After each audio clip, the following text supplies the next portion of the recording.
नमस्कार दोस्तों, स्वागत है आप सभी का आरपीएससी एग्ज़ाम्स यूट्यूब चैनल पर। दोस्तों, आज के इस वीडियो सेगमेंट में अपन बात करेंगे विज्ञान एवं प्रौद्योगिकी के बारे में।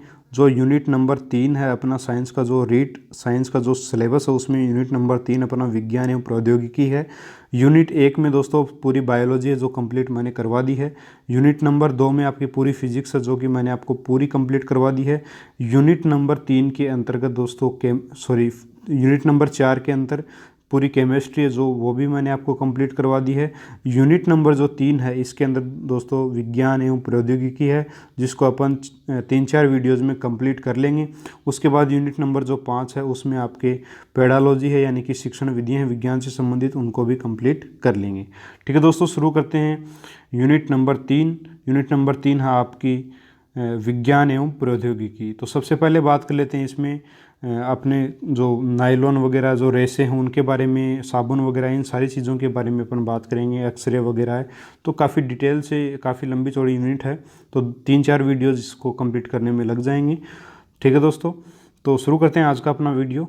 जूट, सन, पटसन, रेशम, कपास, सेल्यूलोज, ये सभी दोस्तों के हैं प्राकृतिक रेसे हैं। दोस्तों मैंने इस यूनिट नंबर 3 को काफ़ी शॉर्ट में किया है। महत्वपूर्ण जो चीज़ें हैं वो ही शामिल की हैं, फालतू बकवास इसमें बिल्कुल भी शामिल नहीं की गई है। तो रीट के हिसाब से या फिर और भी जो चीज़ें हैं और भी एग्जाम्स हैं उनके हिसाब से बिल्कुल सटीक जो चीज़ें हैं वही आपको इसमें बताई गई है। जूट, सन, पटसन, रेशम, कपास, सेलुलोज आदि सभी के दोस्तों प्राकृतिक रेसे हैं। विस्कोस जो है वो प्रथम कृत्रिम रेशा जो था दोस्तों उसको विस्कोस नाम दिया गया था। 1984 में इसकी खोज की गई थी। रेयोन जो है इसे कृत्रिम रेशम भी कहते हैं। तो कृत्रिम रेशम की अगर बात की जाए तो वो होता है रेयोन, और प्रथम कृत्रिम रेशे की अगर बात की जाए तो वो होता है दोस्तों विस्कोस। इसको ध्यान में रखिएगा।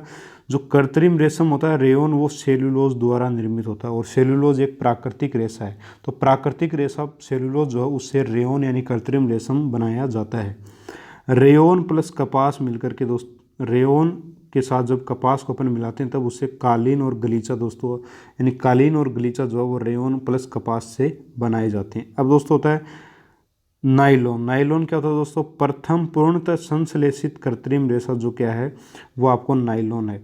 यानी कि नाइलॉन प्रथम पूर्णतः संश्लेषित यानी कि पूर्ण तरीके से संश्लेषित है, यानी कि कृत्रिम, इसमें किसी भी प्रकार के प्राकृतिक रेशे का सहयोग नहीं लिया गया। रेयोन को बनाने में प्राकृतिक रेशे सेलुलोज का उपयोग किया गया था, लेकिन नाइलॉन एक ऐसा रेशा है, प्रथम पूर्णतः कृत्रिम रेशा या फिर संश्लेषित रेशा यह है। एडिपिक एसिड और हेक्सामेथिल डाइएमीन द्वारा इसका निर्माण किया जाता है। इस नाइलॉन जो है इसका निर्माण एडिपिक एसिड व हेक्सामेथिलीन डाइएमीन द्वारा इसका निर्माण किया जाता है। इन दोनों को मिलाने के बाद इसका निर्माण होता है नाइलॉन का। इसका उपयोग पैराशूट की रस्सी बनाने में, सीट बेल्ट बनाने में, टूथब्रश बनाने में, तंबू वगैरह आदि बनाने में इसका उपयोग किया जाता है, क्योंकि दोस्तों ये काफ़ी मजबूत होता है और बहुत ही जो टूटने वाली चीज़ नहीं है, टूटता नहीं है। इसका रेशा काफ़ी कठोर होता है, ये काफ़ी मजबूत होता है, इसलिए जो है नाइलॉन का उपयोग पैराशूट की रस्सी, सीट बेल्ट, टूथब्रश, तंबू आदि बनाने में किया जाता है। इसके बाद बात कर लेते हैं पॉलीएस्टर, जिसको अपन डेक्रोन भी बोलते हैं। तो सर्वाधिक उपयोग में लाया जाने वाला ये पदार्थ है। वस्त्र बनाने में इसका उपयोग सर्वाधिक किया जाता है। दोस्तों पॉलीएस्टर का सर्वाधिक उपयोग दोस्तों किस में करते हैं? वस्त्र बनाने में इसका सर्वाधिक उपयोग करते हैं, क्योंकि इसके जो वस्त्र होते हैं उसमें सलवटें नहीं पड़ती हैं। अब दोस्तों बात कर लेते हैं टेरिकोट और टेरीवूल का। तो टेरीकोट क्या होता है? पॉलीएस्टर के साथ जब कपास को मिला देंगे तो टेरीकोट बन जाएगा, और पॉलिएस्टर के साथ अगर ऊन को मिला देंगे तो टेरी वूल बन जाएगा। यानी कि टेरी वूल कब बनेगा? जब पॉलीएस्टर के साथ ऊन को मिला देंगे टेरी वूल बनेगा, पॉलीएस्टर के साथ कपास को मिला देंगे तो टेरी कोट बन जाएगा। नाइलॉन वगैरह आपको मैंने बता ही दिया है। अब बात कर लेते हैं टेरीलीन भी पॉलीएस्टर द्वारा बनाया जाता है। जो टेरीकोट, टेरी वूल और टेरीलीन भी दोस्तों किससे बनाया जाता है? पॉलीएस्टर द्वारा ही बनाया जाता है। ऑर्नोल, जिसको अपन एक्रिलीन बोलते हैं, ये गर्म कपड़े बनाने में उपयोगी है।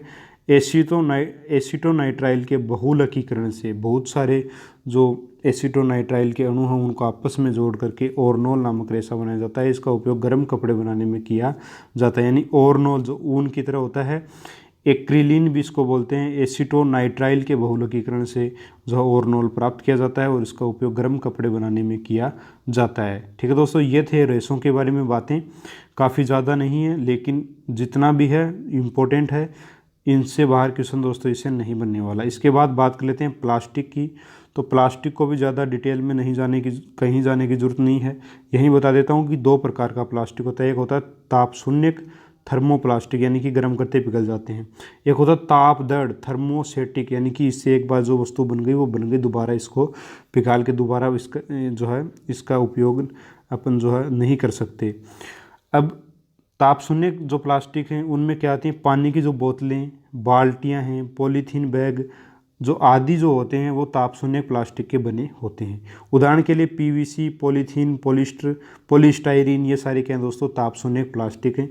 इसके अलावा ताप दड़ प्लास्टिक जिसको थर्मोसेटिक प्लास्टिक भी बोलते हैं, उसके उदाहरण है बेकेलाइट, मेलामाइन। बेकेलाइट क्या है, फिनोल व फॉर्मेल्डिहाइड से बनता है। बेकेलाइट किससे बनता है दोस्तों, फिनोल और फॉर्मेल्डिहाइड से बनता है आपका बेकेलाइट। तो याद रखिएगा बेकेलाइट का निर्माण किससे होता है, संश्लेषण किससे होता है, फिनोल और फॉर्मेल्डिहाइड से होता है। स्विच बर्तनों के हत्थे, सनमाइका आदि बनाने में बेकेलाइट का उपयोग किया जाता है। मेलामाइन दोस्तों क्या होता है, आग प्रतिरोधी वस्त्र बनाने में, फर्श टाइल रसोई के बर्तन आदि बनाने में मेलामाइन का उपयोग किया जाता है। यानी कि आग का प्रतिरोधी होता प्लास्टिक है लेकिन मेलामाइन आग प्रतिरोधी होता है, यानी कि आग प्रतिरोधी वस्त्र बनाने में मेलामाइन का उपयोग करते हैं। बेकेलाइट का उपयोग जो है वो स्विच बर्तनों के हत्थे, सनमाइका वगैरह बनाने में किया जाता है और बेकेलाइट को फिनोल और फॉर्मेल्डिहाइड से बनाया जाता है। ठीक है दोस्तों, अब इसके बाद बात कर लेते हैं टेफ्लॉन की। तो नॉन स्टिक बर्तन बनाने में टेफ्लॉन का उपयोग उपयोग करते हैं। टेफ्लॉन इसका नाम क्यों हुआ, क्योंकि ये फ्लोरीन युक्त बहुलक है दोस्तों। ये टेफ्लॉन जो वो फ्लोरीन युक्त बहुलक है दोस्तों, टेफ्लॉन, इसके लिए इसको टेफ्लॉन बोला जाता है और नॉन स्टिक बर्तन बनाने में इसका उपयोग जो है वो किया जाता है। तो रेसे और प्लास्टिक में इतना ही इम्पोर्टेंट था दोस्तों, वो मैंने आपको बता दिया है। इसके बाद दोस्तों अपन बात कर लेते हैं कुछ और 2-4 महत्वपूर्ण बातों की प्लास्टिक में। तो माइक्रोवेव ओवन में रखा खाना बनाने हेतु विशिष्ट प्लास्टिक पात्रों का प्रयोग किया जाता है। तो माइक्रोवेव जो ओवन होता है उसमें खाना बनाने के लिए विशेष प्रकार के प्लास्टिक पात्रों का उपयोग करते हैं। कोई ज़्यादा इम्पोर्टेंट बात नहीं है। Sodium hydrogen carbonate NaHCO3, sodium hydrogen carbonate यानी कि सोडियम बाइकार्बोनेट भी इसको बोल सकते हैं, द्वारा अग्निशामक यंत्र बनाया जाता है। सोडियम बाइकार्बोनेट द्वारा अग्निशामक यंत्र दोस्तों बनाया जाता है। तो इसका भी जो है काफ़ी इम्पोर्टेंट है, बार बार एग्जाम में ही पूछ लिया जाता है, तो इसको ध्यान में रखिएगा कि सोडियम हाइड्रोजन कार्बोनेट या फिर सोडियम बाइकार्बोनेट द्वारा अग्निशामक यंत्र बनाया जाता है। फिर सेल्यूलाइड भी एक प्रकार का दोस्तों क्या होता है, प्लास्टिक होता है। सेल्यूलाइड भी क्या होता है दोस्तों, एक प्रकार का प्लास्टिक होता है, जबकि सेलुलोज एक प्रकार का रेशा होता है। अब बात कर लेते हैं दोस्तों सीमेंट की, कि सीमेंट क्या है, तो चूना CaO बिना बुझा हुआ चूना जिसको अपन बोलते हैं CaO, बुझा हुआ चूना जो होता है उसको बोलते हैं CaOH की होल ट्वाइस। तो ये तो बुझा हुआ चूना हो गया, जबकि CaO जो होता है वो बिना बुझा हुआ चूना होता है। उसमें अगर रेत SiO2 plus Al2CO3 aluminium carbonate अगर अपन मिला देते हैं तो इनको उच्च ताप पर, इन तीनों को मिला करके उच्च ताप पर गर्म करने पर एक खंगर बनते हैं जिसको कैल्शियम एल्यूमिनेट द्वारा बने होते हैं। ये जो खंगर बने होते हैं किसके बने होते हैं दोस्तों, कैल्शियम एल्यूमिनेट द्वारा बने होते हैं। सीमेंट कैल्शियम के एल्यूमिनेट व सिलिकेट का मिश्रण है। सीमेंट क्या होता है दोस्तों, कैल्शियम के एल्यूमिनेट और सिलिकेट का मिश्रण है। सीमेंट निर्माण में जिप्सम को क्लिंकर में क्यों मिलाया जाता है, ताकि क्या होता है, सीमेंट की जमने की दर जो है वो प्रदान करने के लिए, सीमेंट की जमने की दर प्रदान करने के लिए जो इसमें क्लिंकर मिलाया जाता है। जिप्सम का सूत्र होता है दोस्तों CaSO4 और POP का CaSO4 साबुन क्या नेक्स्ट अपन वीडियो जो है दोस्तों इसी वीडियो में आगे अपन साबुन के बारे में भी बात करेंगे। तो दोस्तों ये सीमेंट निर्माण के बारे में, इसमें चूना, रेत और एल्यूमिनियम कार्बोनेट का उपयोग किया जाता है। इसको गर्म करने पर खंगर जो पदार्थ होते हैं यानी कि कैल्शियम के एल्यूमिनेट और सिलिकेट बनते हैं, उनका जो मिश्रण होता है उसी को सीमेंट दोस्तों कहा जाता है। नेक्स्ट बात कर लेते हैं साबुन की। तो कार्बन इसमें 12 से लेकर 18 कार्बन तक होते हैं और सबसे पुराना अपमार्जक साबुन ही है दोस्तों। उच्च वसा प्लस सोडियम उच्च वसा अम्ल प्लस सोडियम हाइड्रोक्साइड या पोटेशियम हाइड्रोक्साइड के जलीय विलीन के साथ गर्म करने पर ये साबुन बनते हैं। साबुन प्लस ग्लिसरॉल दोनों बनते हैं, यानी कि उच्च वसा अम्ल उसके साथ सोडियम हाइड्रोक्साइड या फिर पोटेशियम हाइड्रोक्साइड के जलीय विलीन के साथ गर्म करने पर जो वो साबुन और ग्लिसरॉल आपके बनते हैं। इसको ध्यान में रखिएगा। बिथियोनल के कारण साबुन में एंटीसेप्टिक का गुण दोस्तों होता है। सोडियम हाइड्रोक्साइड क्या होता है? NaOH। पोटेशियम हाइड्रोक्साइड होता है KOH। साबुन मृदु जल में तो सफाई कार्य करती है परंतु कठोर जल में नहीं, क्योंकि कठोर जल में कैल्शियम Ca2+ व मैग्नीशियम Mg2+ आयन होते हैं जो साबुन के Na+ को प्रतिस्थापित कर देते हैं तथा कैल्शियम व मैग्नीशियम लवण बना देते हैं तथा अवक्षेपित हो जाते हैं, जिससे जो पूर्ण रूप से धुलाई नहीं हो पाती है। ठीक है दोस्तों, तो इसको ध्यान में रखिएगा क्योंकि कैल्शियम और मैग्नीशियम आयन इसमें होते हैं, उसकी वजह से साबुन का जो कैल्शियम सोडियम आयन है Na+ उसको ये विस्थापित कर देते हैं, जिसकी वजह से क्या होता है कैल्शियम व मैग्नीशियम लवण बन जाते हैं तथा अवक्षेपित हो जाता है, जिसकी वजह से ये साबुन जो है कपड़ों को अच्छे तरीके से साफ़ नहीं कर पाता है। अब दोस्तों बात कर लेते हैं अपमार्जक क्या होता है। नेक्स्ट वीडियो में अपन बात करेंगे डिटेल से और अन्य चीज़ों के बारे में, इसके बारे में बात कर लेते हैं आज ही अपमार्जक के बारे में। तो अपमार्जक दोस्तों सोडियम एल्किल सल्फेट व सोडियम एल्किल बेंजीन सल्फोनेट होते हैं। इसके अलावा सल्फोनिक अम्ल के सोडियम लवण या एलिफेटिक अल्कोहल के सल्फोनेट भी इनको बोला जाता है। ये इसके अलावा एक और डेफिनेशन है, ये सोडियम व पोटेशियम के जटिल लवण होते हैं। इसके अलावा संश्लेषित दोस्तों अपमार्जक क्या होता है? एरोमेटिक व एलिफेटिक सल्फोनिक अम्लों के सोडियम लवण को ही अपन संश्लेषित अपमार्जक बोलते हैं। तो दोस्तों ये जितनी भी डेफिनेशंस हैं इनमें ऐसे पूछ लिया जाता है कि सोडियम और पोटेशियम के जटिल लवण कहलाते हैं अपमार्जक साबुन, रेसे या प्लास्टिक।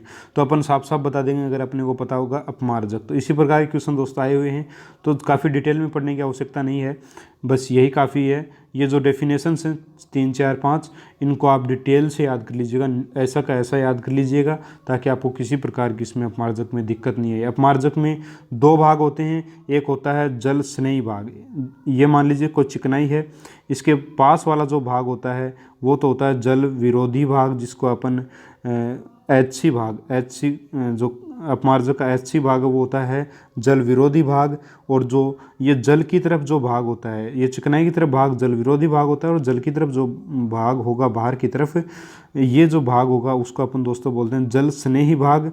ध्रुवीय भाग भी इसको बोला जाता है और COO भाग भी, COO भाग भी इसको बोला जाता है। ठीक है दोस्तों, और ये जो चिकनाई होती है इसको दोस्तों मिसेल बोला जाता है। ठीक है दोस्तों, मिसेल इसको चिकने पदार्थ को मिसेल नहीं बोलते, मिसेल बोलते हैं दोस्तों इसको, जो जल स्नेही और आपका जल विरोधी दोनों भागों को मिलाकर के इस संरचना को दोस्तों क्या बोलते हैं अपन?